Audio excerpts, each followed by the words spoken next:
બતાવી આવ્યા હતા. અમને બધે એવું કીધું કે તમારે સર્જરી કરાવવી પડશે. પછી અમે અહીંયા વિવાંતા હોસ્પિટલમાં આવ્યા. અમને ત્યાં અમે સાગર સરને મળ્યા. એને અમને એમ કીધું કે તમારે આને ઓપરેશન આવશે.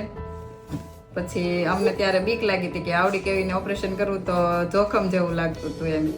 પછી એણે અમને સમજાવ્યા કે નાનું એવું દૂરબીન નાખીને હોલ પાડીને ઓપરેશન થઈ શકે, એમાં કોઈ પ્રોબ્લેમ ન થાય. અમારી 2 વર્ષની બેબી છે, એને બંને સાઈડ કિડનીમાં પથરી હતી 10 mmની. પછી સાગર સાહેબને મળ્યા વિવાંતા હોસ્પિટલમાં.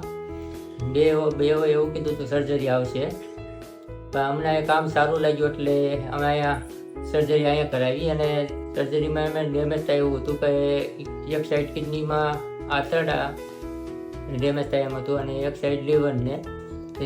પહેલું ઓપરેશન તો સક્સેસફુલી આમનું થઈ ગયું હતું, પણ બીજામાં બહુ રિસ્ક હતો.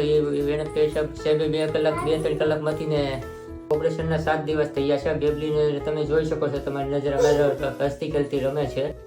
આવી રીતના કોઈ તકલીફ હોય નાના બાળકોને તો સાગર સાહેબને વિવાંતા હોસ્પિટલ કિડની હોસ્પિટલમાં મળવું. અને પેશાબમાં કોઈ લગતી સમસ્યા કે પથરી છે તો એવું કંઈ હોય તો સાગર સાહેબનો કોન્ટેક્ટ કરવો.